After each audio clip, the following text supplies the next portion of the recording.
सतना शहर और ग्रामीण इलाकों में आवारा कुत्तों की बढ़ती संख्या आम जन के लिए एक गंभीर खतरा बन चुकी है।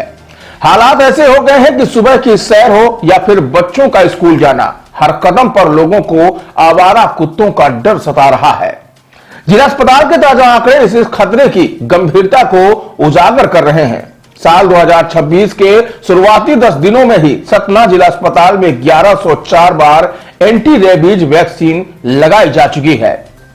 देखिए, ये आतंक जो है ना केवल सतना का है बल्कि पूरे सतना क्षेत्र में आप जहां भी जाएं, गांव, कस्बे, शहर, हर जगह ये आतंक फैला हुआ है, जिसकी जिम्मेवारी सरकार ने, कोर्ट ने ये कहा भी है कि इन कुत्तों की नसबंदी या जो भी इनका ट्रीटमेंट जैसा भी हो, इनको किया जाए और इसे जल्द से जल्द इसका रिजॉल्व किया जाए।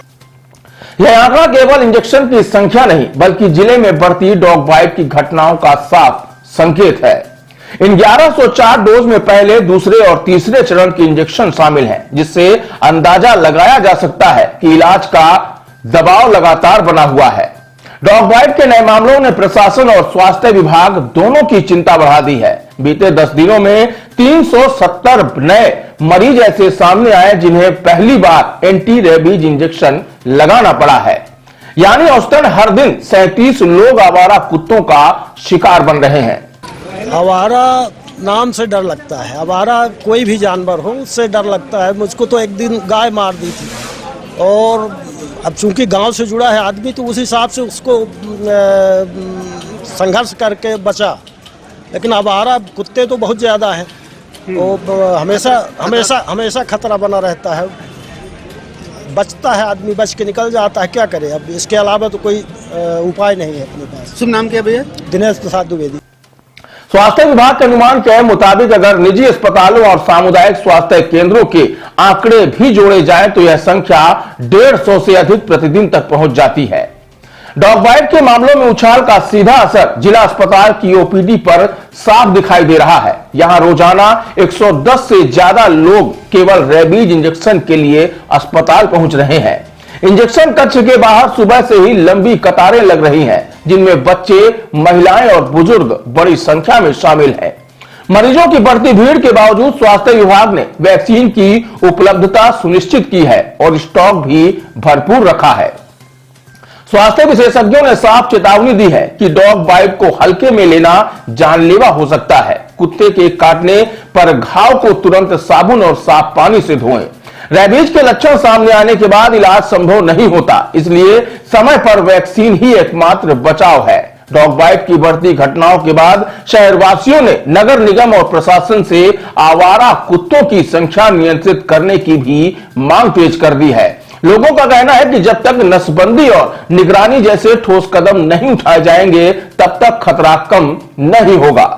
पिछले 10 दिनों का डाटा देखें अगर 1 जनवरी से 10 जनवरी तक, तो टोटल 1104 लोगों को इंजेक्शंस लगे हैं। ये इंजेक्शंस वो हैं जो first dose, second dose, third dose या कंसेक्यूटिव डोज जो होते हैं, ये वो लगाए हैं। टोटल डोज लगे हैं 1104। इनमें से हम लोग ये कह सकते हैं कि औसतन 110 डोज हमारे यहाँ रोज लगाए जा रहे हैं एंटी रेबीज के। यदि नए केसेस की बात करें तो लगभग 300, इन 10 दिनों में लगभग 370 नए केस आए हैं जिनको फर्स्ट डोज लगा है। तो उनमें औसतन हम लोग कह सकते हैं कि 37 पर डे हमारे यहाँ जो है डॉग बाइट के इंजेक्शन लगाए जा रहे हैं। ये जो डॉग बाइट के इंजेक्शन है सर, स्टॉक में भी कितने हैं? स्टॉक में पर्याप्त मात्रा में उपलब्ध है, अभी कोई इसकी कमी नहीं है हमारे पास। और सर इसमें क्या मतलब है, जैसे जो मरीज पहुंच रहे हैं यहाँ पर? जी, हमारे पास एक सेपरेट रेबीज क्लिनिक हम लोगों ने बना रखा है मध्य प्रदेश सरकार की गाइडलाइन के अनुसार, और इसमें यदि कोई सीधे इंजर्ड होके आता है तो पहले वॉश एरिया है हमारे पास, उसका फर्स्ट एड वहां करेंगे, फिर उसके बाद उनको एंटी रेबीज वैक्सीन का इंजेक्शन लगा के रखते हैं। यदि हायर ग्रेड बाइट होता है, यदि किसी को जो सस्पेक्टेड ये होता है कि नहीं पागल ही कुत्ता है या इस तरीके से हाई ग्रेड बाइट होता है, तो उसमें इम्यूनोग्लोबुलिन लगाने की भी हमारे पास व्यवस्था है, जो उनको हम भर्ती करके वार्ड में इंजेक्शन लगाते हैं। यस, की पहचान कैसे करते हैं? वो इसका एक क्राइटेरिया होता है, गाइडलाइन होती है कि कोई किसको क्या लगाना है। तो ये जैसे डॉग बाइट, जैसे कोई मरीज पहुंचता है तो मान लीजिए उनको अगर 1-2 दिन लेट हो गया तो क्या उसकी क्रिटिकल क्या मतलब स्थिति रह जाती है? ये है कि एंड देखिए रेबीज की गाइडलाइन ये कहती है, रेबीज जो बीमारी होती है इसकी 100% केस फैटेलिटी रेट होती है। तो आदमियों को चाहिए कि जैसे ही काटता है और उस जगह को तुरंत साफ कर लें, साबुन से रनिंग टैप वाटर में नल चालू करके, और उसको खूब सारा धो लें, उसको साबुन से धो लें और तुरंत अपने नियर जो पास का स्वास्थ्य केंद्र है उसमें ले जाएं। हमारे यहाँ प्राथमिक स्वास्थ्य केंद्र और सामुदायिक स्वास्थ्य केंद्रों में, सिविल अस्पतालों में भी रेबीज के इंजेक्शन लगाने की